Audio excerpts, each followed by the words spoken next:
गुरुदेव से प्रार्थना कि अपना आशीर्वाद भरा हाथ मेरे मस्तक पर रखें और माँ सरस्वती जी से निवेदन कि मेरे कंठ में विराजित हों ताकि मैं श्रीमद् भगवद गीता पाठ उचित उच्चारण के साथ कर सकूं। श्लोक 38। इस संसार में दिव्य ज्ञान के समान कुछ भी उदात्त और शुद्ध नहीं है। ऐसा ज्ञान समस्त योग का परिपक्व फल है। जो व्यक्ति भक्ति में सिद्ध हो जाता है वह यथा समय अपने अंतर में इस ज्ञान का स्वाद चखता है। योग साधना द्वारा जीव आत्मा का दर्शन करता है, अर्थात तदुपरांत उसमें सब कुछ देख लिया और पा लिया ऐसा महसूस करता है। वैकुंठ से ज़्यादा पवित्र कोई और स्थान नहीं है, लेकिन आत्मा का आनंद उससे भी ज़्यादा पवित्र, आनंदमय और प्रकाशमय है।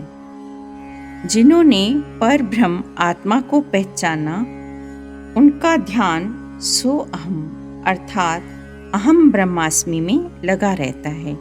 वे किसी को भी अपने से अलग नहीं मानते। गुरु से ऐसा गहन ज्ञान लेते समय उसे तन, मन और धन तीनों समर्पण करने चाहिए, क्योंकि धन तो बड़ों का कमाया हुआ है या परमात्मा की कृपा से मिला हुआ है। तन परिवार के पोषण के लिए है। केवल मन ही है जिसे हम पूर्णतः गुरु और ईश्वर को अर्पण कर सकते हैं, जिससे जीव और आत्मा की एकता हो जाती है। यही वह ज्ञान है जिसके लिए अनेक साधनाएं और तपस्याएं की जाती हैं। श्लोक 39। हे अर्जुन, जो पुरुष पूर्ण श्रद्धावान, तत्पर और जितेंद्रिय है, जिसने अपनी इंद्रियों पर विजय पाई है, ज्ञान सिर्फ उसी को प्राप्त होता है।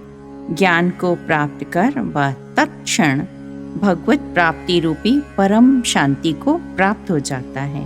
अर्थात ज्ञान प्राप्ति की पहली सीढ़ी है अपने गुरु के वचनों और उनकी शिक्षाओं में पूर्ण श्रद्धा होना। विश्वास के सिवा किसी भी बात का अभ्यास नहीं किया जा सकता। योग वशिष्ठ में यहाँ तक लिखा हुआ है कि अगर शंकावृत्ति यानी संशय रखकर हम अमृत पी जाएं तो फलीभूत नहीं होगा। मीरा ने विष के प्याले को अमृत करके पी लिया तो उसके ऊपर विष का जरा भी प्रभाव नहीं पड़ा। धन्य भगत को पंडित त्रिलोचन मिश्र ने एक पत्थर देकर कहा कि यह ठाकुर हैं, और उसने विश्वास रखकर पत्थर की पूजा और उपासना की तो उसे महान सिद्धि की प्राप्ति हुई। यद्यपि वह न तो शिक्षावान था न ही विद्वान, केवल विश्वास से ही उसे सफलता मिली। भगवान ने उस पत्थर से प्रकट होकर उसे दर्शन दिए और उसको सारी वस्तुएं प्रदान की, उसकी गायें चराईं। नामदेव भक्त का चरित्र भी विश्वास का अनोखा उदाहरण है। उनके नाना परदेश में गए तो ठाकुर को पूजा और भोग लगाने की जिम्मेदारी नामदेव पर छोड़ के गए। नामदेव ने भोग लगाया तो ठाकुर ने नहीं खाया। नाना तो केवल भगवान के आगे भोजन रख के कुछ समय के बाद उठा लेते थे, परंतु नामदेव ने देखा कि दूध जितना रखा है उतना ही पड़ा है। वे बड़े चिंतित हुए कि ठाकुर नाना से दूध पीते थे लेकिन मुझसे नहीं पी रहे। उसने ठाकुर से विनय की और कहा कि आप कृपा कर दूध ले लीजिए, दूध ग्रहण कीजिए, तो मैं अपने आप को नहीं तो मार डालूंगा। उनकी ऐसी सच्ची श्रद्धा के कारण भगवान ने प्रकट होकर दूध पिया, उन्हें दर्शन भी दिए। ज्ञान के मार्ग में गुरु की शिक्षा पर पूर्ण श्रद्धा होना अति आवश्यक है, नहीं तो सिद्धि नहीं मिलेगी। उसके बाद शिक्षा पर चलने का पूरा प्रयत्न करना चाहिए।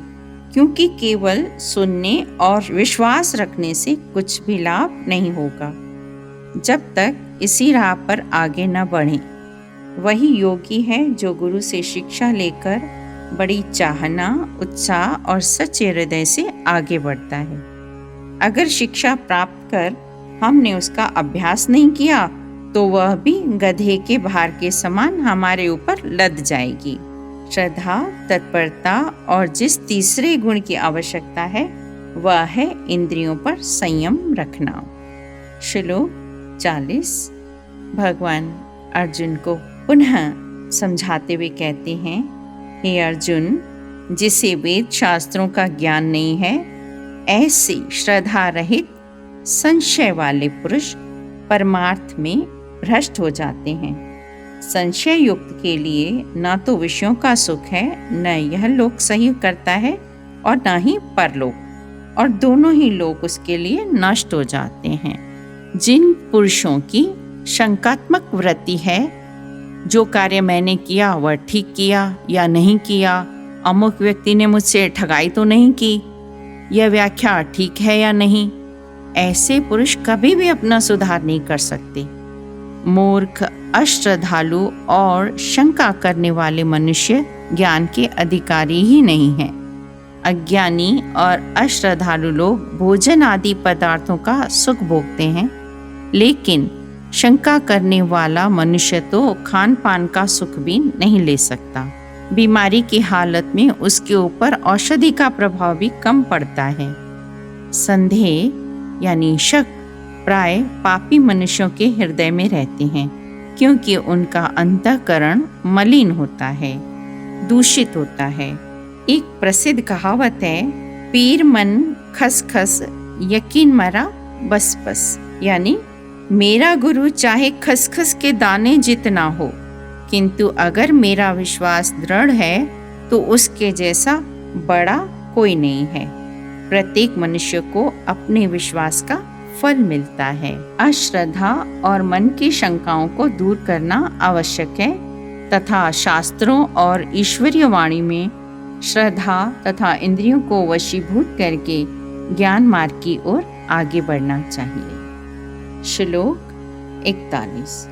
भगवान कहते हैं, हे अर्जुन, जिस आत्मवान पुरुष में समत्व बुद्धि रूप योग द्वारा अपने संपूर्ण कर्म भगवत अर्पण कर दिए हैं और ज्ञान द्वारा जिसके सब संशय नष्ट हो गए हैं, ऐसे परमात्म परायण पुरुष को कर्म नहीं बांधते हैं। यहाँ पर योग शब्द का अर्थ है समान भाव से रहना। संसार के सारे प्राणी सुख शांति मांगते हैं, आनंद खोजते हैं।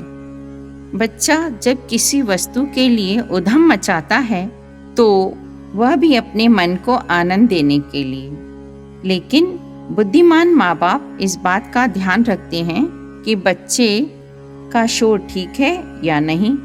माता पिता उसकी ठीक मांग तो खुशी से स्वीकार करते हैं, लेकिन गलत मांग पूरी करने से पहले सोचते हैं कि इससे इसकी उधम मचाने की आदत पक्की हो जाएगी, फलतः वह धीरे धीरे बिगड़ जाएगा, वह अपने मन पर संयम नहीं रख सकेगा। व्यवहारी लोग भी सुख चाहते हैं और ज्यादा कमाना चाहते हैं, ताकि बड़ी धूमधाम से विवाह आदि करके परिवार को सुखी करें, अर्थात सभी को सुख शांति की अभिलाषा है। लेकिन सच्चा सुख दुनिया के पदार्थों में नहीं मिल सकता। अपने आप को पहचानने से सभी कामनाएं दूर हो जाती हैं, ईश्वर की देन पर संतोष आ जाता है, मन में शीतलता और शांति की प्राप्ति होती है।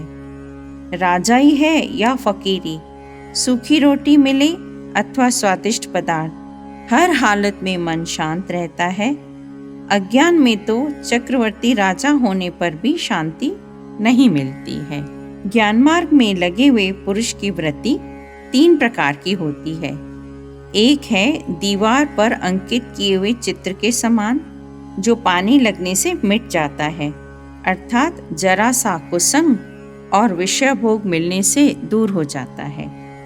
दूसरी वृत्ति है दीवार पर लकड़ी या लोहे या पत्थर से बने चित्र के समान, जो एक स्थान से दूसरे स्थान उठाकर लगाया जा सकता है।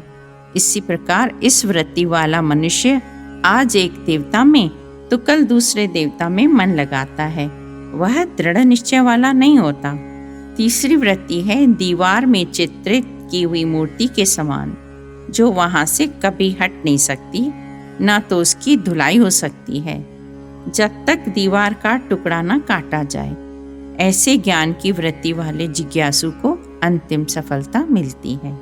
उसको कोई भी अपने मार्ग से हटा या गिरा नहीं सकता, चाहे हजारों अप्सराएं अथवा संसार के कितने भी पदार्थ उसे लालायित करें। स्वामी रामतीर्थ ने भक्ति और उपासना की 3 कक्षाएं बताई हैं। जैसे कि एक पत्थर जितना समय तालाब में पड़ा रहता है उतना समय गीला और ठंडा रहता है, किंतु बाहर निकलने पर पल भर में सूख जाता है और थोड़ी धूप लगने से तप जाता है, हवा लगने से मिट्टी भी उसके ऊपर चढ़ जाएगी। इसी प्रकार कठोर हृदय वाला मनुष्य सत्संग से अलग होते ही सब बातें भूल जाएगा। हृदय की शीतलता, स्वच्छता, प्रेम और भक्ति सब चले जाते हैं। भक्ति का दूसरा प्रकार कपड़े के समान है। जैसे कपड़े को पानी में डालते हैं तो वह पानी को सोख लेता है, बाद में वायु और धूप के लगने से वह धीरे धीरे सूख जाता है, फिर पानी पड़ने से कुछ समय के लिए गीला रहता है। इसी प्रकार ऐसे पुरुष भी सत्संग से बहुत लाभ प्राप्त करता है और कुछ समय के लिए चलता है, परंतु बहुत समय सत्संग से दूर रहने के कारण फिर वह कठोर स्वभाव का हो जाता है।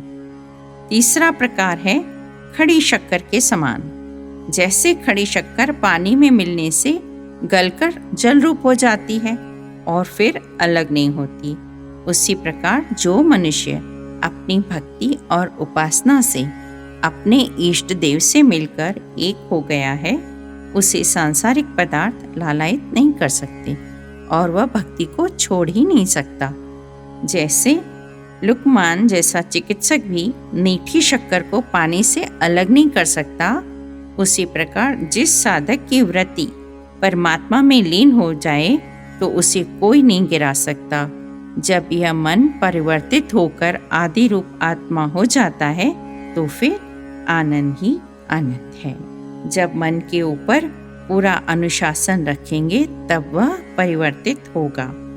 जैसे वस्त्र जितना मैला होता है उतना ज़्यादा साबुन और पानी उसको स्वच्छ करने के लिए चाहिए, उसी प्रकार पाप कर्मों के कारण मन जितना मलिन होगा उतना ही उसे स्वच्छ करने के लिए ज़्यादा भक्ति, नाम स्मरण और ध्यान, सत्संग की आवश्यकता है।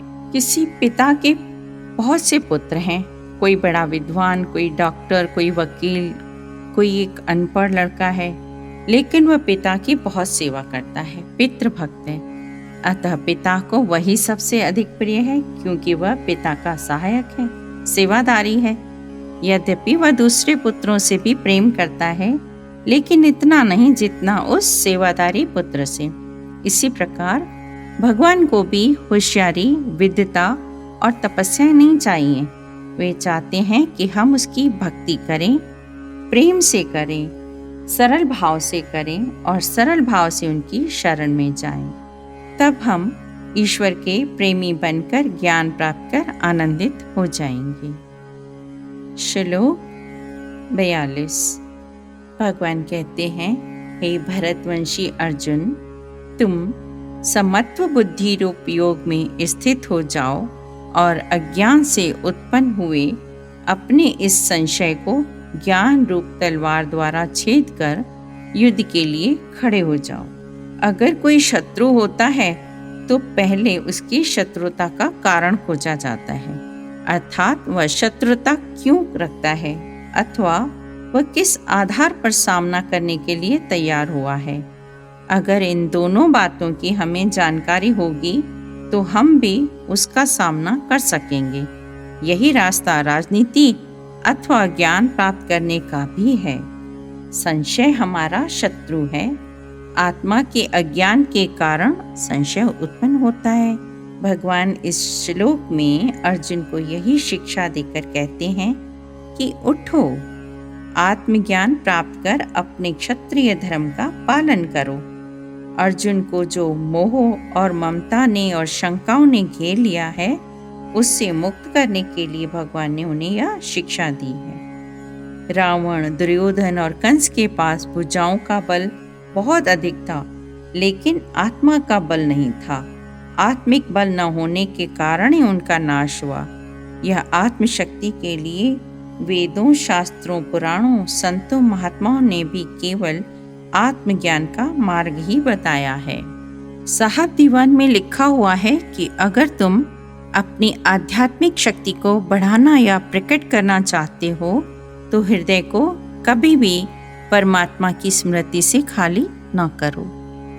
जैसे किसी देश के राजा की अनुपस्थिति में चोर, डाकू, लुटेरे उस देश का नाश कर देते हैं। हमारे हृदय में तो जन्मांतरों की शंकाएं भरी पड़ी हैं, जो ज्ञान के प्रकाश से ही दूर हो सकेंगी। भगवान ने यही शिक्षा अर्जुन को इस अध्याय में दी है।